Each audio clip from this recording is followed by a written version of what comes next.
Iya, Kak.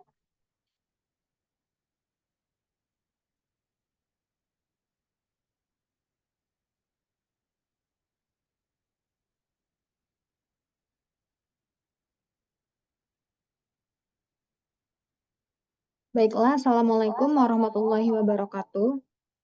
Waalaikumsalam warahmatullahi wabarakatuh.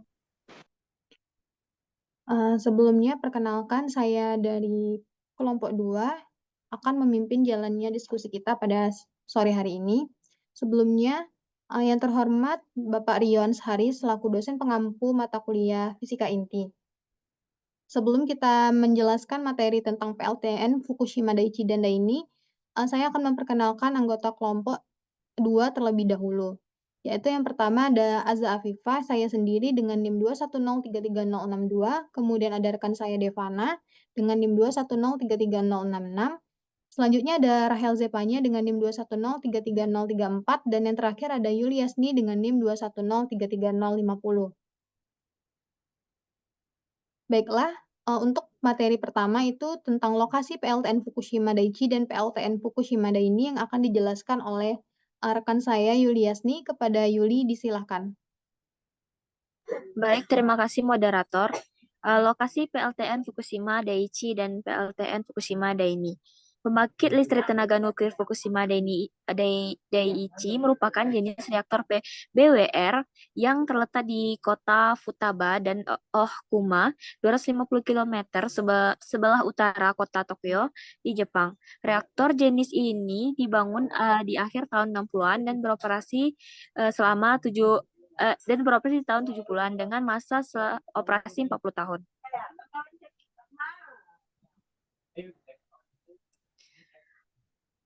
Lokasi Fukushima Daiichi dan PLTN Fukushima Daini.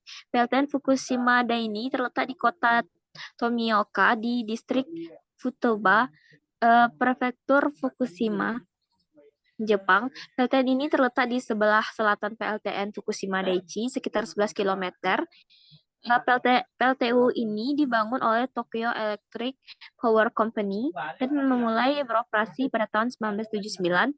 PLTN Fukushima Daini memiliki 4 reaktor masing-masing menghasilkan sekitar sebesar 1.100 megawatt.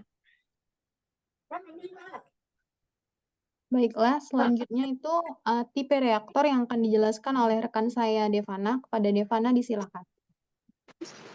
Baik, selanjutnya yaitu ada tipe reaktor. Nah, tipe reaktor dari yaitu reaktor air mini-D, yang mana tipe boiling water reaktor adalah jenis reaktor nuklir yang memanfaatkan air ringan yang mendidih sebagai moderator maupun sebagai pendingin. Nah, moderator itu sendiri yaitu medium untuk memperlambat partikel neutron cepat.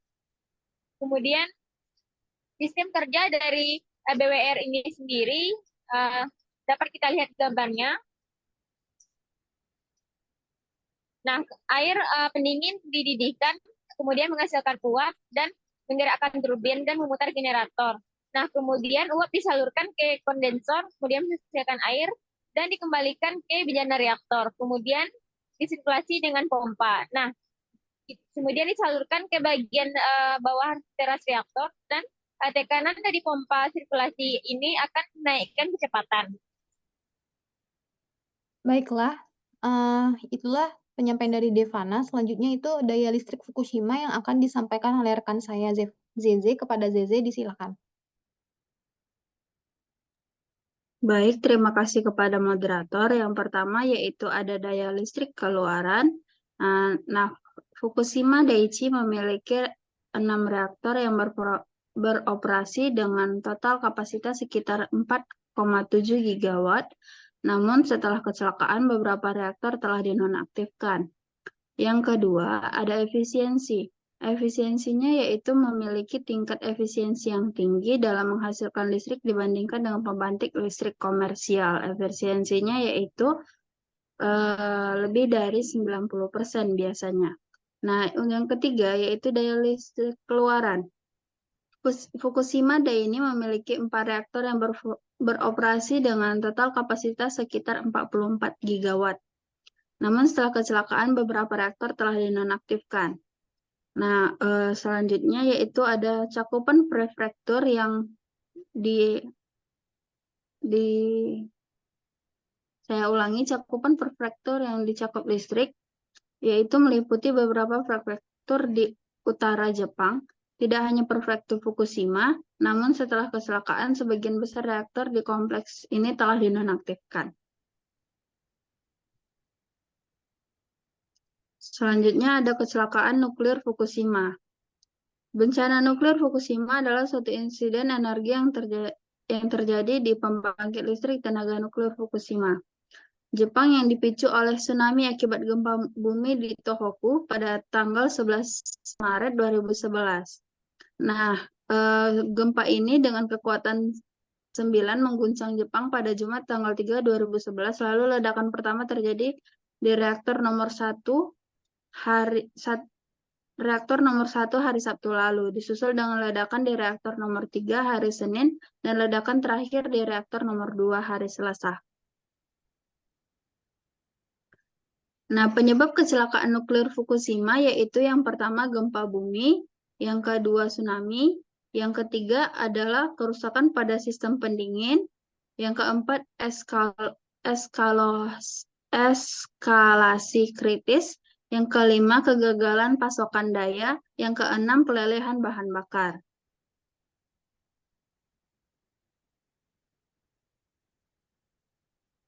Sekian dari saya kembalikan kepada moderator. Baiklah, terima kasih kepada Zeze yang telah menjelaskan materinya. Selanjutnya, saya akan melanjutkan pemaparan yang selanjutnya, yaitu tentang kerusakan yang terjadi pada kecelakaan nuklir PLTN Fukushima.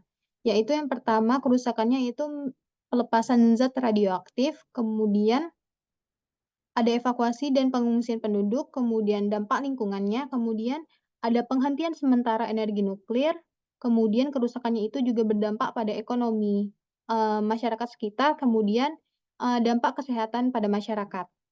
Selanjutnya itu ada penanggulangan terhadap kecelakaan nuklir Fukushima, yang mana yang pertama dilakukan evakuasi dan pengungsian penduduk. Kemudian upaya mendinginkan reaktor, kemudian ada pencegahan pelepasan radioaktif, kemudian yang keempat itu ada dekontaminasi dan pembersihan. Penanggulangan selanjutnya yaitu ada pemantauan radiasi dan kesehatan masyarakat. Selanjutnya ada penutupan sementara pembangkit listrik nuklir. Yang ketujuh ada perubahan kebijakan energi. Dan yang terakhir itu adalah pembelajaran dan perbaikan dari keamanan nuklir. Baiklah, itulah pemaparan materi dari kelompok kami. Dari pemaparan materi yang telah kami sampaikan tadi, itu dapat disimpulkan bahwa PLTN Fukushima Daiichi dan Daini ini terletak di Jepang dan menggunakan reaktor BWR. Kemudian lokasi yang strategis di pesisir pantai membuat mereka rentan terhadap bencana alam seperti gempa bumi dan tsunami. Nah, kecelakaan Fukushima ini menyebabkan pelelehan bahan bakar nuklir, pelepasan zat radioaktif, kemudian evakuasi massal, dan yang terakhir itu berdampak pada kesehatan masyarakat Jepang. Kesimpulan yang terakhir itu adalah peristiwa dari kecelakaan Fukushima ini juga mencetuskan perubahannya kebijakan energi di Jepang, yang menyoroti tantangan dalam mengelola limbah radioaktif dan pemulihan di wilayah terdampak. Baiklah, sekian pemaparan materi dari kami tentang studi kasus PLTN Fukushima Daiichi dan Daini. Bila ada kekurangan, kami mohon maaf. Saya akhiri. Wassalamualaikum warahmatullahi wabarakatuh. Waalaikumsalam warahmatullahi wabarakatuh.